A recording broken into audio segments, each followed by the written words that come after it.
Hi, everybody. My name is Carl Darden, and I'd like to welcome and thank all of you for joining us today here on Navy Sports Central. I'm your host, and this is the official podcast of the Navy Sports Nation, where we take a deeper dive into Navy sports. In this episode, we will continue previewing the 2021 Navy defense, and joining me to take a look at the linebackers will be a very special guest. He is a Navy Sports Hall of Fame inductee who is recognized as one of the top 10 linebackers ever to play football at any service academy. So don't go away. You're not going to want to miss this.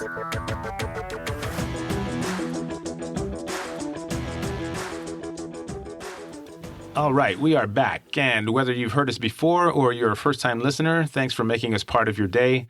Now, 2 weeks ago, we started previewing the 2021 Navy defense by covering the defensive line.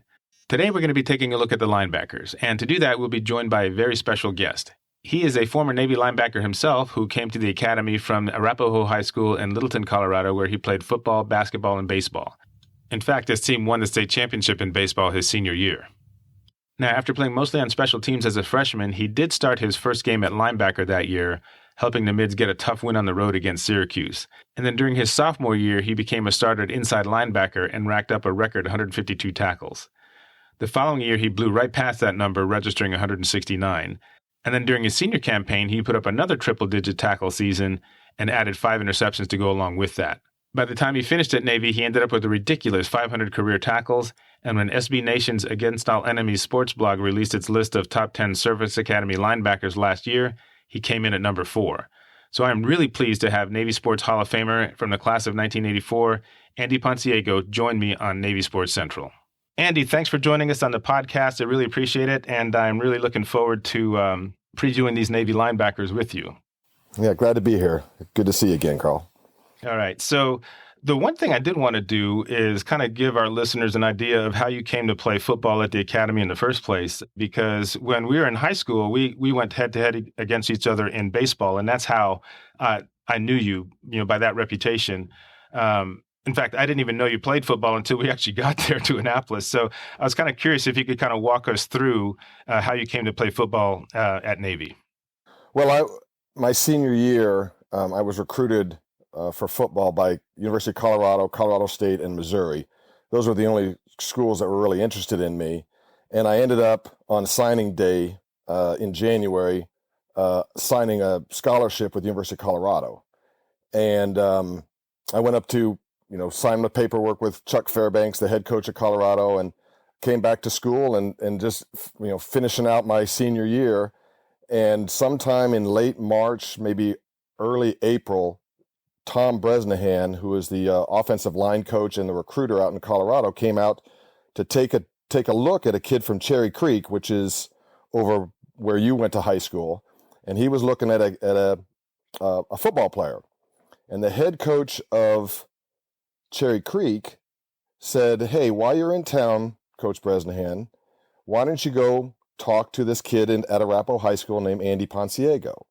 So Coach Bresnahan came over to me, introduced himself, said hi, asked for some film. He looked at some film, and then he invited me to come out and take a look at the Naval Academy. And I told him, I said, "Look, I already signed with Colorado. I'm going to Colorado." And he said, "Well, the service academies don't have to honor that national letter of intent because the service academies don't give athletic scholarships." So I said, "Sure, I'll come out and take a look, take an official visit out to Colorado or out to Annapolis and see if I like it." So I went out there and just loved it. At the time, Navy was independent, so we played some really, really good football. And the schedules, I looked at the schedule, the future schedules, and we were playing Michigan and Washington and South Carolina and Arkansas, and I was like, wow, that's a schedule that I want to play with. Compared to the Big 8 at the time was, Colorado, Nebraska, Oklahoma, Iowa State, so Kansas State. So not great competition, but anyway, so I went out there and came back and called up the coach at Colorado and said, "Hey, coach, I'm going to the service academy. I'm going to the Naval Academy." And he was pretty upset at the time because it was really late. It was after signing, and so I did all the paperwork that I had to get an appointment and a nomination and all that stuff, and did it really fast. And Coach Bresnahan helped me out, and I ended up going going to the Naval Academy. The other thing is when I really wanted to play baseball wherever I went on my football scholarship. I really wanted to play baseball if I could, and Colorado said they did not want me to play baseball. Wow, that's pretty wild. And I think the thing that impressed me the most is how quickly all that paperwork got put through for your appointment, especially considering it was the pre-internet era. So all I can say is thanks to the folks in the admissions office for coming through on that. Okay, Ponce, so now you decided to go to the academy. Let's talk a little bit about why you decided to go there specifically. And I also wanted to get into what your goals were related to football going in so we can see how they compare to how things actually played out. Okay. Well, so I decided to go to the Naval Academy, and I wanted to go to the best school that played the best football, but to get the best education that I possibly could. So that's kind of why I chose the Naval Academy. And they were also going to let me play baseball, except I wasn't sure I was going to play baseball out there or not. So my goal going out there mainly was just to make the traveling squad, which was just, whether I played or not, I just wanted to make the traveling squad. I just wanted to fly to different places and look at different stadiums and just be on the sidelines where I could just look around and, hope one day I could play on, be a player on the football field.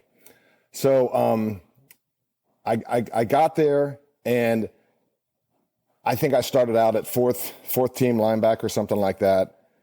And a couple injuries to guys in front of me moved me up to second team linebacker. I mean, the two guys in front of me got hurt, and so all of a sudden, I'm the strong side linebacker in a 5-2 defense, and I'm the number two linebacker behind a senior, and I'm just a freshman, all of 6'2", 190 pounds probably.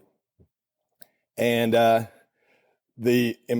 guess the most important thing about that is that whenever we practiced against each other, the number 2 defense would practice against the number 1 offense, and the number 1 offense, and then vice versa. So all my experience was against the number 1 offense when we were practiced against each other. So I got some really, really good experience. As well as we were a pretty good team my freshman year, and I got some really good playing time when we when we got to the the fourth quarter, maybe when we were up by 20 points or 30 points or something like that. I had the opportunity to get in and play, and then luckily one game, lucky for me, not so much lucky for the senior linebacker, he broke his thumb against Notre Dame, and the next week we were playing Syracuse, and so I was forced into becoming the starter against Syracuse. So that was my first start up in Syracuse in the Carrier Dome against Syracuse, and we beat them. So I was pretty happy with that, but I was really, really nervous. And but yeah, that's mainly my story. And then as far as baseball goes, Rick Pagel, who he was trying out for the baseball team, and I saw him in the dormitory one day, and I saw him in a baseball uniform, and I asked him what he was doing. And he says, "Well, I'm trying to play baseball." And I said, "I didn't know we could, or I didn't know we were allowed to." And he said, "Yeah." And so I said, "Do you think Coach Duff, who was the baseball coach, would let me come out and try out myself?" And he said, "Why don't you call him and ask him?" So I called him and asked him, and he said, "Yeah, come on out and try out." So I went and tried out for the baseball team. This was well after the season. My freshman year season was the spring football, spring baseball season. And Coach Duff said, after I tried out, he said, "Yeah, we'd love to have you come out next year and play baseball too." So I was lucky enough to play 3 years of the baseball and then 4 years of football. So that's how it worked out. Wow. Okay. So there wasn't any kind of conflict with like the spring practices, or was just that 2-week period, or the 15 practice? Was it 15 practices back then? I'm not really sure if it was or like not. That. But, yeah, it was 15. Yeah. 2 weeks. Yeah. There was my freshman year. I played spring football, and then after my second year, George Welsh left and went to Virginia. and I didn't think the new coach would allow me to play baseball, Coach Tranquil. I didn't think he was going to allow me to play baseball. Mm-hmm. And he said, well, if Coach Welsh was going to let you play baseball, he goes, I'll let you play baseball, but you're going to miss spring football and you're going to go to the bottom of the depth chart when we come back to the fall. So fortunately, I didn't have to play spring football, but I was at the bottom of the depth chart when I came back in the fall, and I had to work my way back up into the starting position. Wow. Okay. I didn't realize that. That's pretty impressive. So, all right. So the other thing I wanted to get into was just when you look at and just specifically focusing on sophomore, junior, senior year, when you just started racking up like triple-digit tackles every year. Granted, in that particular system, the linebackers did get a lot of action, but still, triple-digit tackles 3 years in a row at that time seemed to be pretty crazy numbers to me. What were some of the things that, from a skills perspective, enabled you to be so successful, having those kinds of numbers year after year? Well, I think initially, back then, football was it was a lot of it was running. I wouldn't say primarily a running game, but there was a lot of running. So there wasn't this RPO and this spread offense and all that stuff that they do nowadays. A lot of it was running. So I had the opportunity to make plays because they were running the ball. Fortunately for me, I had some really good defensive linemen in front of me. Namely, Tim Jordan was a nose tackle when I was a freshman and a sophomore, and he just ate up the center and the guards, which made me make it very easy for me to move to the open position and make the tackle. George Herlong, a classmate of ours, was the same way. He just would eat up whenever they double teamed the nose tackle, that would allow me to scrape over the top one way or the other. And if you could occupy those centers and guards, then it made my job a lot easier. I think the other thing was just it just seemed like I had a feel for the game, a feel for the play, just tried to make the play as best I could. We had really good coaching. We had a strong defense, and if they couldn't throw the ball against us, then they'd have to run the ball, and that made me make some tackles too. Air Force and Army both were predominantly running offenses, and so I remember making I think 22 tackles at Air Force, but they ran the ball probably 80% of the time. Right. Yeah. Anyway, that's probably the biggest thing is just the D line in front of me, and then just the fact that a lot of the times the offenses just ran the ball against us. Right. Now, I know we talked that you hadn't had a chance to watch a ton of games, but I know that you've probably seen enough to kind of take in Coach Newberry's system and the alignments that he runs and so forth. So I was kind of curious to find out if when you look at the system that you played in compared to his, are there any similarities? I mean, I know that one of the things he speaks to a lot is creating a lot of chaos and confusion, not just in the quarterback, but also in the offensive line. Because if the offensive linemen don't know who they're blocking, you're off to a pretty good start. So how do the two systems compare in terms of the one you played in versus the one you're seeing when Navy takes the field?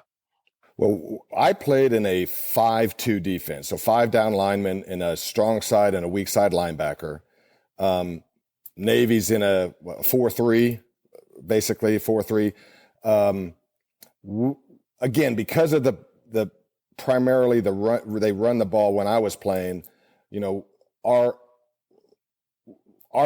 job was just to stop the run, and I think Coach Newberry's now he creates so much chaos because the offenses are so unique now, and they're tough to defend. And so if you can cause chaos like he's doing on defense, then you can become successful.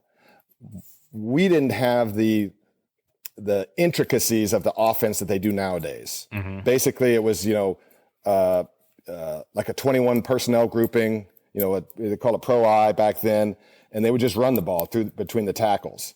Nowadays, it's that RPO stuff and spread, and you got to cause chaos. You got to cause confusion nowadays, so the offense doesn't have the advantage of knowing where we're going to be, where the defense is going to be lining up. So, as a matter of fact, I was watching a little bit of film on Navy this morning, and just watching the confusion that was being caused by the Navy defense was really, to me, looked like it was a lot of fun to play. I mean, I wish in my day that we had that kind of the ability to blitz so much. We didn't really blitz all that much when I was playing, but it looked like it was a lot of fun to just run all over the place. I mean, I know that they have their assignments, but they're just running all over the place, moving all over the place, sending guys from left, sending guys from right, sending 6 guys and sending. I mean, it looked like a lot of fun. So I really enjoy watching the Navy defense. Right. And in fact, that actually brings me to my next question, because, when you look at Newberry's defense, I mean, his linebacker core is made up of, Mike, Will, Striker, and Raider. Okay. And the Raiders, I guess, the Raider and the Striker are the two kind of like hybrid positions. The Striker more or less is, the guy who can get back in and cover pretty athletic receivers, as well as provide run support, whereas the Raider basically not only provides the run support, but they're asking him to get into the backfield a little bit more as well to create some problems for the quarterback. So when you look at those two positions, plus the more standard Mike and Will's positions on the inside, where would you like to play if you were able to play right now in that system? Well, I'm an inside guy. I just love the inside. Some guys don't like to be inside; they like to be on the outside from the edge. But I'm all about being on the inside. I just feel and can see things happening on the inside better than they are on the outside, and that's just me. I'm a high school football coach now, and I coach the inside linebackers, and I can still see a lot more on the inside now when I coach these kids than I do when I try to even help the outside linebackers at all. When I do help them, I don't help out there that much, just mainly on the inside. But so my vision is on the inside. So I'm much more an inside guy than I am an outside guy. All right. Very good. I tell you what, we're going to go ahead and take a quick break, and when we come back, we'll go ahead and start breaking down the linebackers that'll be taking the field for Navy in 2021. So stay with us.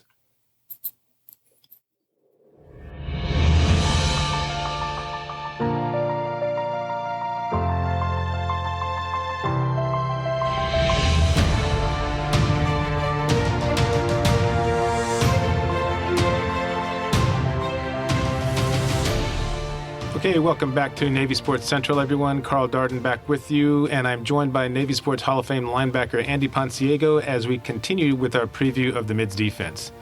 So let's go ahead and get rolling by taking a look at the Raider position. And the guy who came out of spring practices ranked number 1 was Nicholas Straw. He is a 6'2", 230-pound junior from Lebanon, Ohio.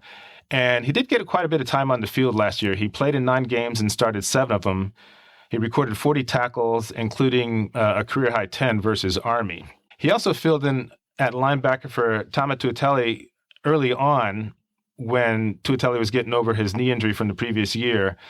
And in watching some videos on Straw, there's a couple of things one specific thing that jumped out at me. And that was, he is really quick to the ball.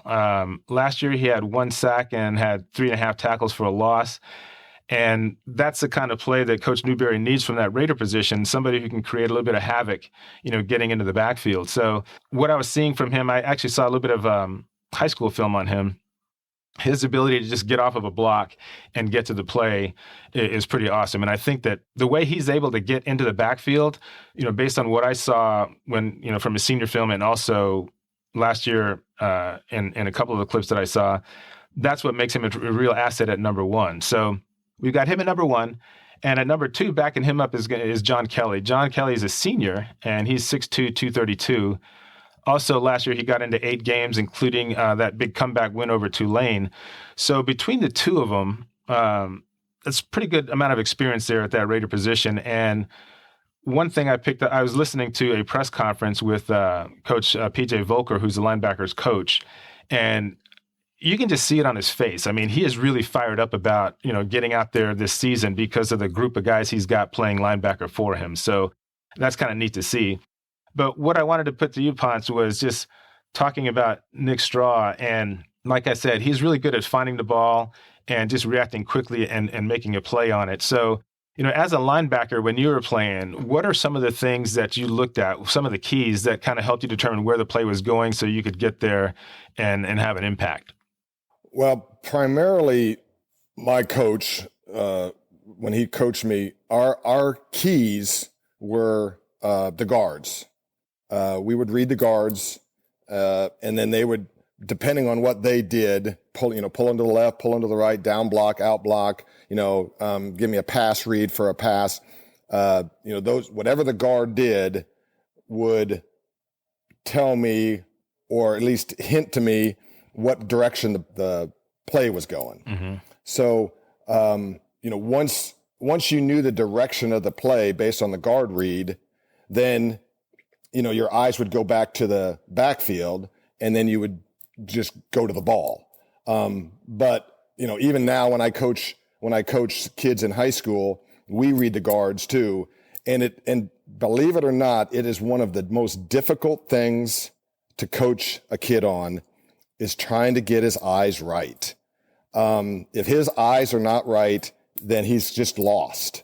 And it's really difficult teaching kids how to read without taking a peek into the backfield. I mean, the way it is now, the ball gets snapped, and he's gonna ride that tailback like an RPO kind of a read, and he's reading an outside linebacker, and you just have to be disciplined enough to stay in there without running all over the place and trying to guess on where that ball's going. Mm-hmm. And it's really hard to teach a kid how to do that. And the kids that you're talking about, I think, are really good at their eyes. And the coaches, I don't know how the coaches coach them, but they seem like they know where the ball is going without getting running all over the place. And it's pretty impressive. And a lot of it is just natural. You get a feel for the ball. You get a feel of where the ball is. Your initial read will take you where you need to go, but then you just got to get a feel for where the ball's going. Is it going to cut back? Is it going to go wide?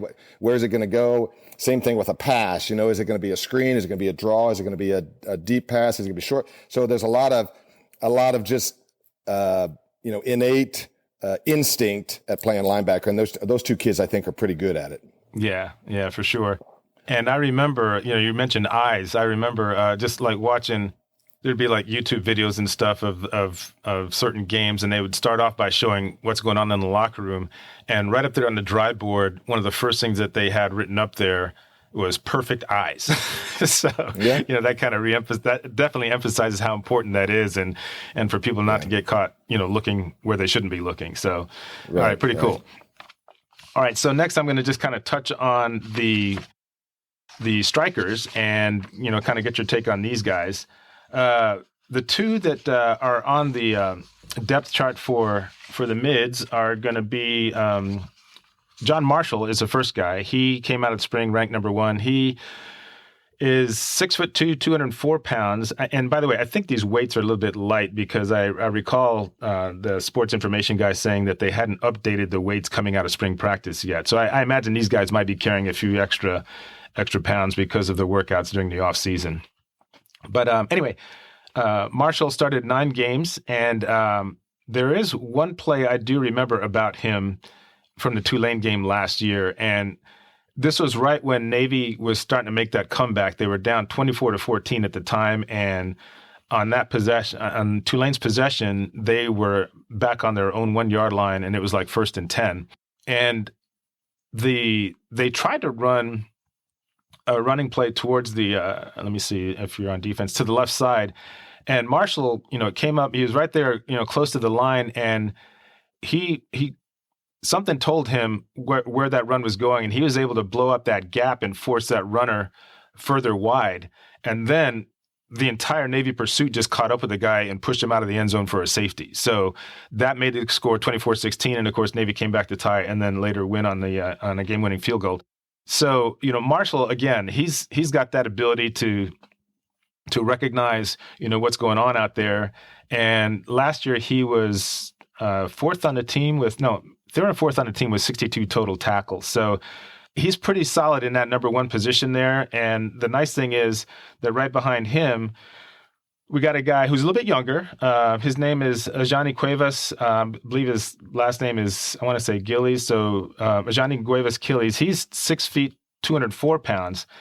Now, most of the time he spent on special teams last year, but apparently during the spring practices, like I said, the coaches are pretty high on how all the players develop. So clearly he learned the defense enough to really kind of elevate himself into that number two position. I think the other thing that didn't hurt was he put on 31 pounds during the offseason. I'm pretty sure like 90% of that was muscle. So I'm looking forward to seeing if he's able to get out there and play, because he definitely impressed the coaches during the spring practice session. So when I saw how much weight Johnny put on, I kind of thought back to a couple of years ago, and one of the big changes that Coach Niumatalolo made was he was able to hire a nutritionist, right? So that guy is able to kind of work with the players and kind of give them some guidance on their diet and so forth. And that, combined with Coach Fitzgerald's strength and conditioning, gets you these kind of results. So that made me think about, okay, well, what was going on when we were playing? I mean, I'm pretty sure we didn't have a nutritionist, but I was wondering, what kind of guidance did you guys have when it came to trying to, stay fit and was diet even a consideration when it came to that? Well, it kind of makes me laugh because the nutrition that we had back then was just pretty non-existent. I mean, we knew we needed to eat a lot of protein, meats and potatoes and things like that, but that's carbohydrates, but proteins and carbohydrates, we knew we didn't know why we were eating that kind of stuff. But, we would have team tables, and on the team tables, we would usually get what the rest of the midshipmen, the brigade, would get on the evening meal. But I think it was every Tuesday and Thursday, we would get steak and potatoes and green beans. Uh-huh. So they knew, or the football department or the athletic department knew we needed extra calories. Probably didn't know why, but they knew we needed to keep our weight on. We'd given us a steak, baked potatoes, green beans, so just a solid meal twice a week rather than eating what the brigade was eating, and then we'd get a portion and a half. So they would give the team tables more food, whether it was the brigade food or whether it was the steak and potatoes food. We would get a steak and a half and a potato and a half and green beans and a half. So you just get a little bit more. But there was really nothing set on why we're doing this, or we just knew we needed to keep our weight on, and we knew we needed energy. But I don't really remember ever talking about carbohydrates and proteins and fats and things like that. And what's really interesting, I heard a story. One of our kids at the high school I coach at went up to Navy and is being recruited by Navy, and he came back and told me about this nutrition program that Coach Niumatalolo was doing, and I thought, wow, that's really great that he's doing this. But I also thought, wow, this sounds exactly like the University of Alabama. Mm-hmm. I did a little excursion with the head coach, and I went down to Alabama to talk to one of their coordinators.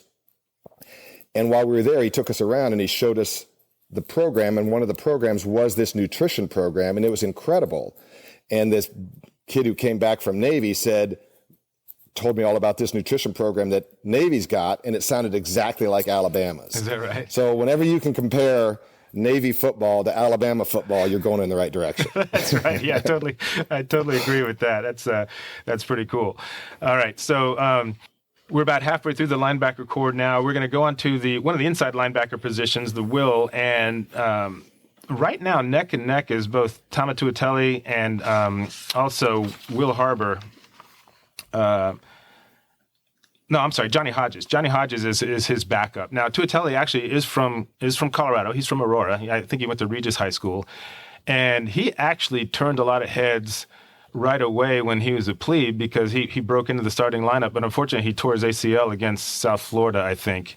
And that ended his season. And then, of course, when you look at how last season kind of transpired, he was still kind of completing his rehab. And then, of course, we went into lockdown and everything, and that slowed him up quite a bit. So when he first got onto the field last year, he just wasn't quite himself, as you could well imagine. But the nice thing is, after we had that pause, I think there's about a 4-week period, he came back for those last 3 games, and he looked like he was getting back to his old self. I mean, he was aggressive. He was flying all over the field. So I'm looking forward to seeing that carries over. And it sounded like it did during the spring, too. So that's the one thing that I'm looking forward to seeing there. And the other one is Johnny Hodges. He's 6'2", 228 pounds, and he's a local guy. He's from Maryland.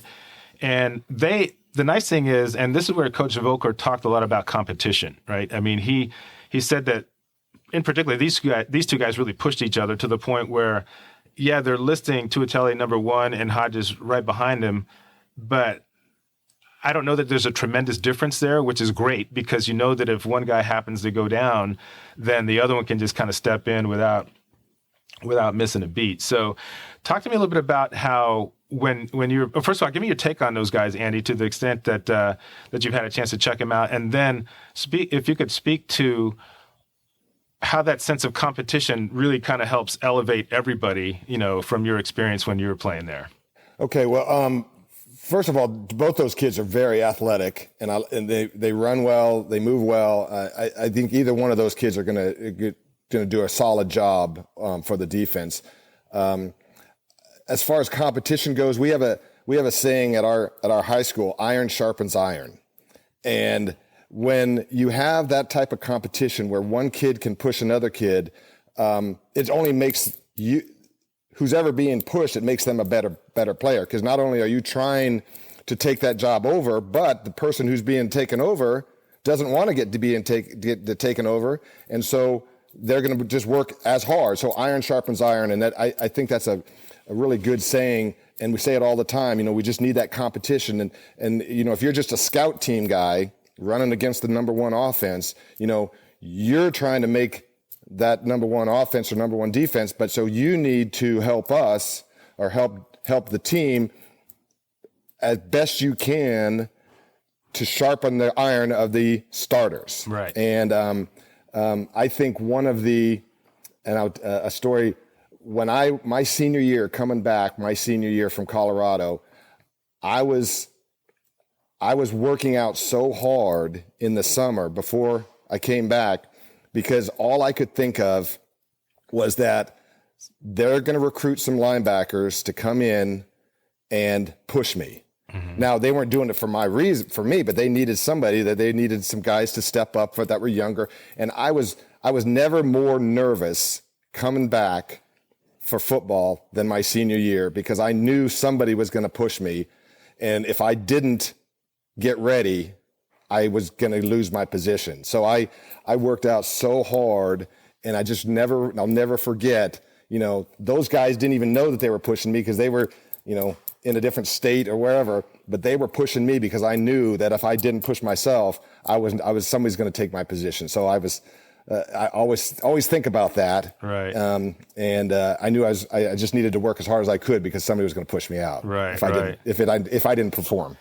Well, and I think that's the one thing a lot of fans might overlook when it comes to how it takes just about everybody on the football team to raise it to that level of success. And when I think about the last couple of 11-win seasons the Mids have put on the board, in 2015 and then in 2019, you hear about the guys that are on the field all the time making the plays and so forth, but the guys you don't hear about are the ones that are pushing them to maintain that level of excellence. So I appreciate you sharing that. And I think that it's, you see it in football, you see it in other sports as well, but I think that it's easier to overlook in football just because there's, you got 11 players on the side just out there going crazy, and you're forgetting that, okay, they're out there, they're getting the job done, but chances are there's somebody right behind them just really kind of, making them work that much harder, which is making the team that much better. So I appreciate that. Yeah. All right, one more position, and, saving that for our discussion here is going to be on the Mike position, which features Diego Fagot and also Will Harbor. I'm actually going to start with Will Harbor first because it's kind of a neat story. This kid was a freshman last year, and again, they didn't really get a good look at him because of the pandemic. The Plebes couldn't even work out with the team until the season actually started. So that was a thing. But coming out of the spring practices, Harbor was he actually ended up winning the Admiral Mack Award for the most improved player. So and again, he's going to be a rising sophomore. So that tells me a lot about him as an athlete. I mean, somebody who can, come in so early and have that kind of an impact, and just his ability to grasp the defense that fast, because that in Coach Newberry's system, everybody's got an important role, especially the linebackers. They're asked to do a lot. So it is really, really neat to see Harbor develop so quickly. So he'll be at the number 2 spot, and he'll be backing up Diego Fagot, who we've known about for a while now. First time I remember seeing him was as a freshman, but then certainly as a sophomore, he really broke out, and now he's the defensive captain. Coach Volker had a lot of really great things to say about him. First of all, he's got that build. I mean, he's basically that 6'4", 240 pounds. I mean, and somebody who just can go all day long. And that's one of the things that Coach Volker spoke about when it comes to just the type of skill sets that's needed to function well in that system, is just somebody who, number one, is a good leader. And he says that Fagot does a really good job of controlling the room, getting out there. I mean, when he steps out on the field on defense, people know he's in charge, right? So, and then the other thing too is the guy is just all over the place, like you were alluding to before. So I'm going to stop talking here so that you can share your thoughts on Fagot through your lens as a football coach, and specifically, what is it that you see in him that makes him such a strong linebacker for the mids, particularly in Coach Newberry's system? Well, first of all, you mentioned it already, being 6'3", 6'4", 240 pounds. I mean, size alone, he's a stud. So, he's got that going for him, which is a good start.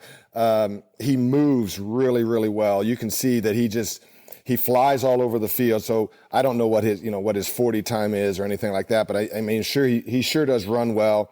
He moves well, laterally, forward and back. He can stop the pass. He can stop the run first. That's what linebackers have to do first, is stop the run first. He can do that. There's no doubt about that with that size, and with his speed. And then, he can drop back into pass coverage, and he can cover a guy man to man out of the backfield. And that makes him an asset too. So those things are really, really important. The other thing, and I think is more important, and I don't even know if offenses do this, but I would tend to think that when he's on the field, or he's healthy and he's starting and he's playing, offenses game plan around him. Right. And that will tell you how good of a player is when offenses start game planning around him. So I don't know how they would do it, whether they're an RPO or spread or whatever. But he's got all the assets to where the offense has to figure out a way to get around him because he makes so many plays. Right. So that's really an asset, another asset that he has. And I sure hope that he has an opportunity to play at the next level when he's done. Yeah, that would be interesting. And one of the things that I remember, it was after the Tulane game, they had the media day, and they were talking to Fagot about that specific play in the Tulane game where that safety occurred, and it turns out that it came off of a read. He was reading the hands of the offensive lineman. I think it was the tackle, and the guy when he was in his 3-point stance, his fingers were just barely touching the ground, which basically told Diego that, okay, he wants to get up and out of that stance so he can pull around to his right, and their left. So he communicated that to the rest of the D, and that's what allowed Marshall to jump in there and blow up that gap, which forced him even further to the outside because it knocked him back. And then again, like I said, the pursuit just overwhelmed the blocking and just pushed the guy out of the end zone. So, yeah, I mean, that's when I really got an appreciation for how detail oriented you have to be when you're out there on the field, and how perfect your eyes have to be, like you were saying before. Well, and a kid like that who is so talented that he doesn't have to. I mean, he's got to make his reads and make the proper reads, but he can add on that little extra thing that he has, where he can read the fingertips of an offensive guard or a tackle, or he can look at the tailback and look at his eyes, and maybe the tailback's eyes are looking in one direction, and that's where that tailback goes. Or maybe the center does something. So the center does something where he gives a tell, which direction the play is going to go. So if you get a kid like that who's so talented that he can go ahead and go through his normal reads, but now he can add those little things onto his game. That's huge. That's huge. Again, I try to teach my kids at the high school level to do just that. Look at your fingertips. Look at whether they're sitting back on their heels or whether they're on their toes or whether their head's turned to the left or turned to the right. But they're so overwhelmed with just trying to read the guards and when what direction they're going, they don't have time or they don't have the ability to do that. And if you have a kid that has that ability, that's fantastic, and he's a special kid. Right. Okay. All right. So that takes care of our review of the Navy linebacking core. Thank you, Andy, for helping me out on that. And I'm definitely looking forward to seeing them play. Their first game of the season, I believe, is against Marshall, and that's in less than, I don't know, it's right around 62 or 63 days. So just a couple of months out, right around Labor Day weekend. But so now we're going to go ahead and go into a different phase, and we're going to take a quick break and come right back. So stay with us.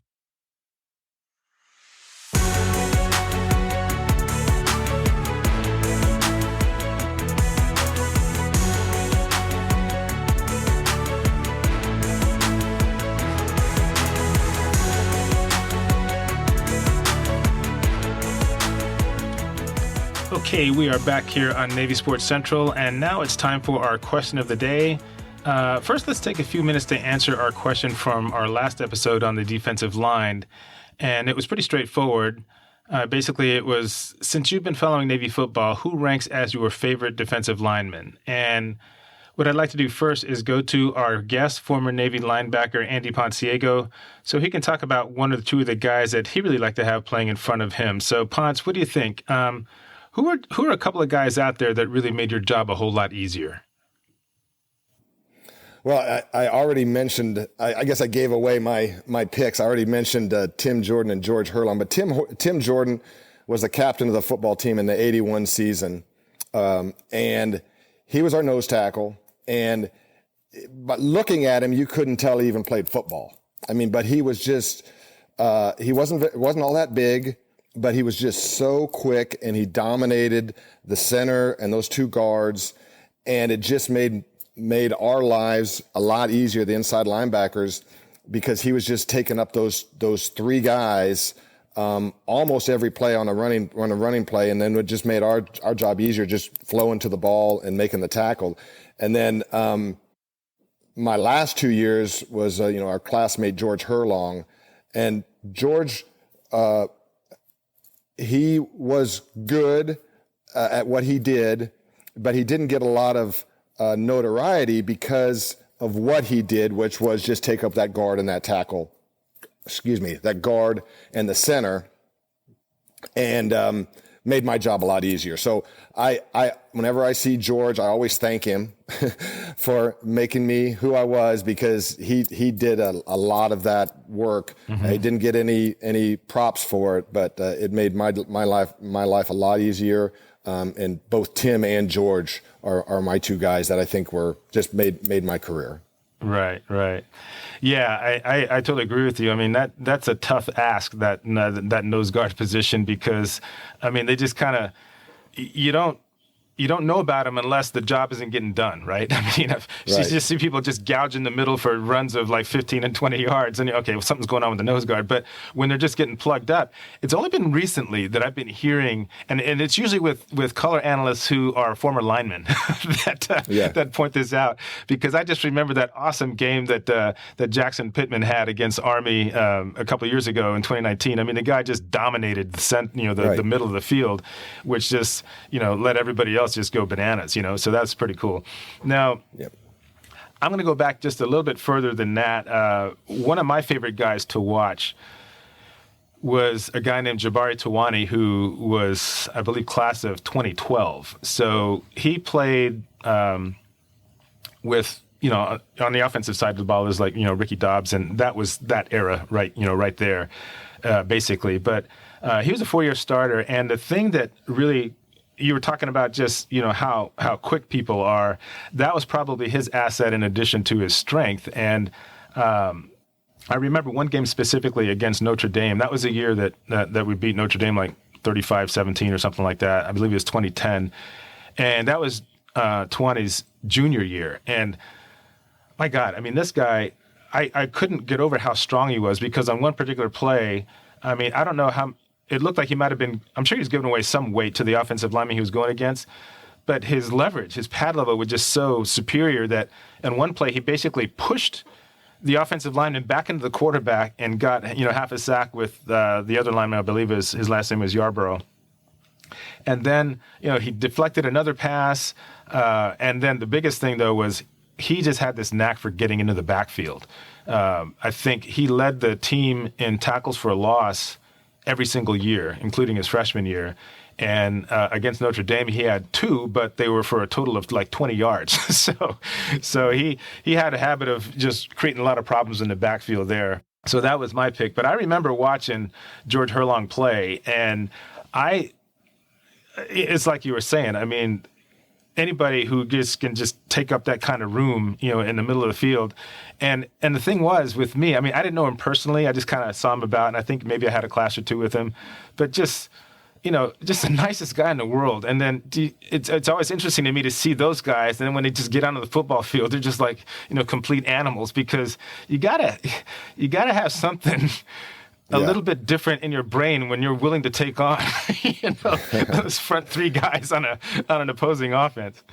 Yeah, George wasn't all that big. I mean, he may have been maybe 6'3", 240 maybe. Mm-hmm. So that's not huge for he may not even been 6 foot.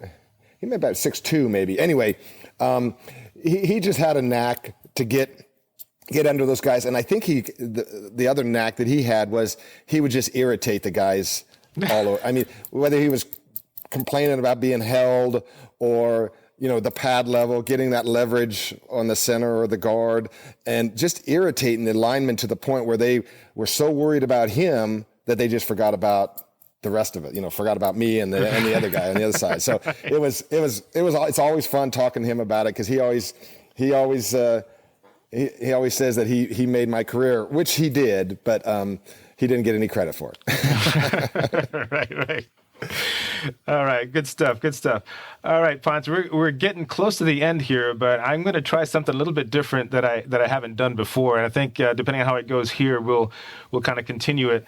I'm just going to give you a series of questions. I got about 8 or 9 of them here, and I just want you to just give me, quick, short answer, any kind of answer that you give that begs for a follow-up, then I'll definitely ask that. But just kind of want to have a little bit of fun with this. So here we go. Some of this will be directly related to when you were playing, and then some just has to do with just football in general. Okay, so most satisfying win? Most satisfying win has got to be Army-Navy, my senior year out in the Rose Bowl when we beat them 42-21. Yeah, that was an awesome game, and I think you may have picked up a pass in that one as well. But the thing that made that game so much sweeter is the fact we were able to beat them in a really cool venue like the Rose Bowl. Well, just to remind everybody, the opening kickoff, Napoleon got the ball, handed it off to Eric Wallace, who was the reverse, and we scored on the opening kickoff. Then what's his name? Brady intercepted a ball, ran it back for a touchdown. And then the very next series, I recovered a fumble, and then we scored again. So the first less than 2 minutes, we were up 21-0. And, and we're like, this is too easy. This is too easy. Yeah. But it was a lot of fun. All right. Okay. So, most memorable play. Most memorable play. Well, that's a tough one. I think, and it goes back to that Army-Navy game. The most memorable one was that interception, and you mentioned it already, of my last interception. It was the last play I ever played at Navy, because it was in the fourth quarter. I made the interception, ran off the field, and the coach says, congratulations, Ponce, you're not going in anymore. I'm going to put so-and-so in. And I said, Coach, I want to go back in. He's like, no, it's the fourth quarter. You've done enough. Congratulations, but I'm going to let them play. And so that was it. My career ended with an interception, so that's my most memorable play. That's it. All right, pretty cool. All right, funniest thing you ever heard Coach Welsh say? Oh gosh. He didn't strike me that he had a really terrific sense of humor, which is one of the reasons I asked the question. No, he would come. He was an offensive guy. And we had two fields, offensive field and defensive field, during practice. And whenever he came over to the defensive field, everybody just was terrified, absolutely terrified. All the coaches were terrified, all the players were terrified. We just didn't know what was going to happen. We didn't know whether he was going to yell at us. We didn't know, and it was just to watch the coaches just kind of brace up. Because Coach Welsh comes over to the defensive field is pretty incredible. I don't remember what he actually would say, but every once in a while when he would get really bad, a little bit of that spittle would come out of his mouth too. Right. And that always knew that you were on his wrong side when he started spitting on you. Right. Now, next one is the one thing Coach Welsh said so often that you got sick of hearing it. Oh, I don't know.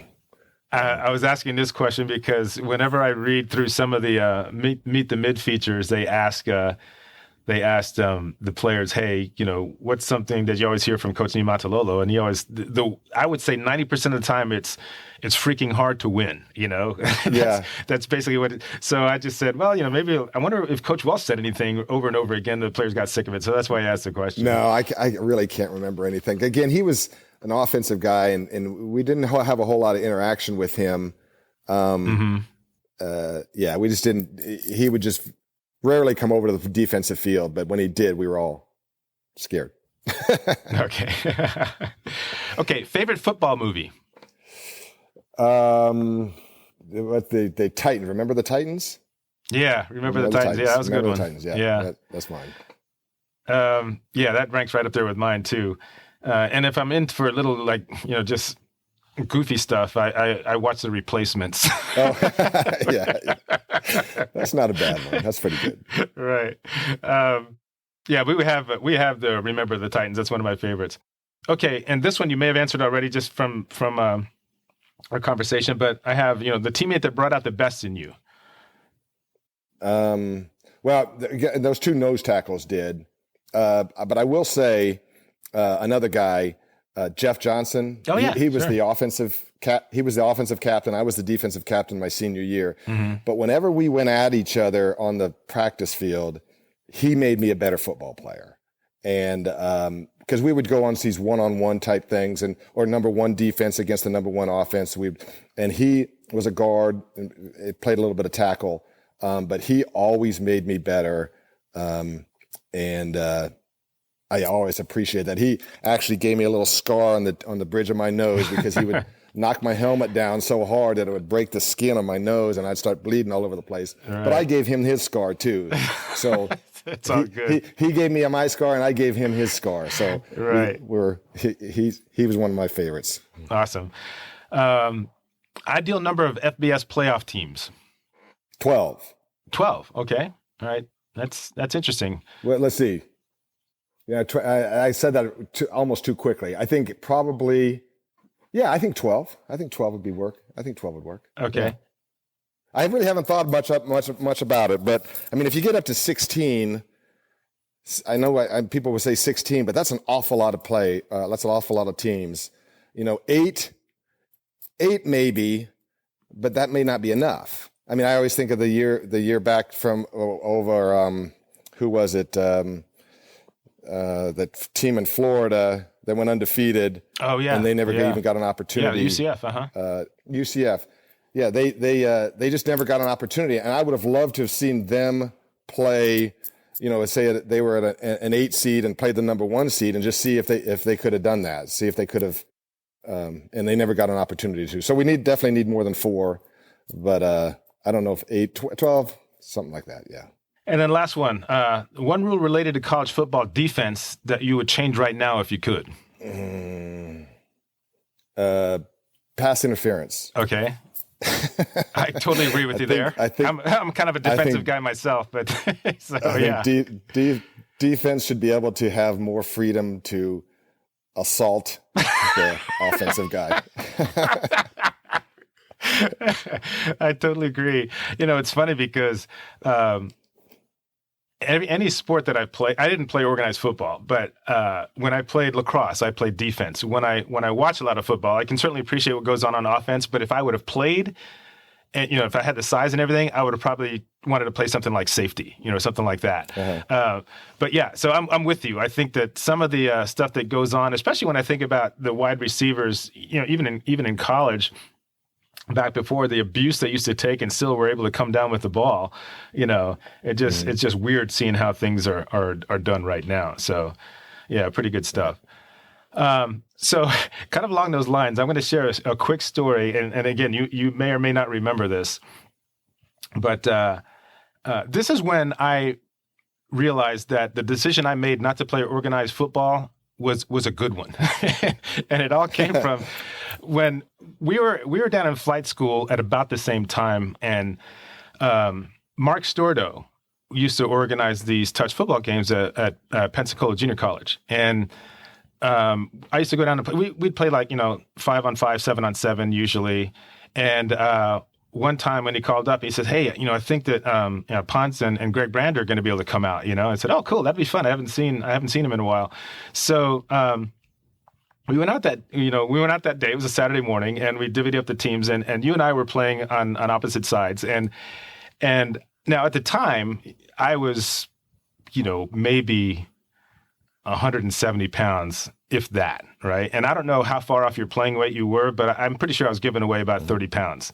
Now, granted, this is just touch football, but our rules were, okay, you can block above the waist. I mean, we're not going to try and kill anybody because people have to go to work tomorrow, but you can block above the waist. It's none of this getting in the way like it is in intramural flag football, right? So on this particular play, you guys were on offense, and the ball was snapped, and I was coming up on the right side, and you were opposite me. So I'm thinking, okay, I got to figure out a way to get around him. So I threw a quick jab step into the left to get you going in that direction, and that part of the plan worked, okay? So then I tried to cut back around to the other side. But what I didn't realize, number one, is how long your arms were, and number two, how quickly you could just shift direction and get your weight going back the other way. Because the next thing I know, I was literally airborne. I just kind of felt a little brush on my shoulder, and I landed about 3 feet away, right on my ass. And I got up and brushed myself off. And as I was going back, and we were going across, he goes, "Sorry, man, I just couldn't let you get to the guy." And I said, "Yeah, no problem. That was a great block." But the thing that just really surprised me was how effortless that was for you to do, because it was almost like, okay, let me just get this out of the way. And your attention, as you were kind of discarding me, was already on the other side of the field where the play was going. So, and I figured, okay, if he's doing that at less than 50% speed with no pads, I have no desire whatsoever to see what that feels like at 100% speed in full pads. So thank you for helping me validate my decision not to play organized football. Well, I hope I didn't hurt you. I mean, I will admit that when I do get into pickup basketball, pickup football, something like that, even at my age now, I get pretty competitive, and I like to be physical, and we do pickup basketball games, and there's times when I have to just kind of say, look, I'm getting too physical, I'm getting too emotional, I'm getting too competitive. And I just have to kind of just back up and say, okay, look, this is a fun game. You don't need to hurt anybody. And I don't mean to. It's not being on purpose. I just get into the competitive nature, and I like the physicality. Yeah, it's just how you play, and certainly no. And here's a funny thing. I mean, no, it didn't hurt at all. It just made me realize, wow, that was like a big time football player just barely touching me and me going flying. So yeah, I'm glad I didn't. I'm glad I didn't play, organized football. But anyway, I thought people would appreciate that story, and that pretty much takes us to the close of the podcast. So Ponce, thanks so much for joining us. I really appreciate it, and hopefully maybe we get a chance to talk, further down the road. Sometime maybe in the middle of the season we'll hook back up again and kind of share some thoughts on the game if you're up for it. Yeah, that'd be great. I appreciate it. This was a lot of fun. I've never done one of these before, and I was a little bit leery about doing it and knowing what I was going to say, but I enjoyed it, and it was fun, and I'd love to do it again. Thanks a lot. All right, thanks, Ponce. You take care. Okay, we'll see you. All right, that was a lot of fun. In fact, I was enjoying myself so much that I almost forgot the question of the day for this episode. So here it is. If I put the total number of tackles that Diego Fagot gets this year at 100, are you taking the over or the under? And you can answer that question by voicemail or text. The number is 623-282-4896. Again, that's 623-282-4896. And I'll post it on our group Facebook page so you can also answer there as well. All right, so I look forward to hearing from you guys on that one. All right, that's going to do it for this edition of Navy Sports Central. Thank you all so much for joining us. Now, if you like what you've heard, remember to follow us wherever you get your podcasts, and be sure to spread the word to all the other Navy fans out there. I also wanted to thank our guest, Navy Sports Hall of Fame linebacker Andy Ipanciego, for joining us today and sharing his great insights. Remember that you can respond to our question of the day by calling or texting 623-282-4896. Again, that's 623-282-4896. And you can also respond through our group Facebook page. And just a quick reminder, the views expressed on Navy Sports Central are my own and do not reflect those of the U.S. Naval Academy or Navy Athletics. By the way, the music used on Navy Sports Central podcast comes to you from Audio Jungle. This is a great resource for purchasing the rights to use music from thousands of artists around the world, and those we feature in our podcast will be credited in our show notes. Talk to you soon, everybody. Until next time, this is Carl Darden. Go Navy, beat Army.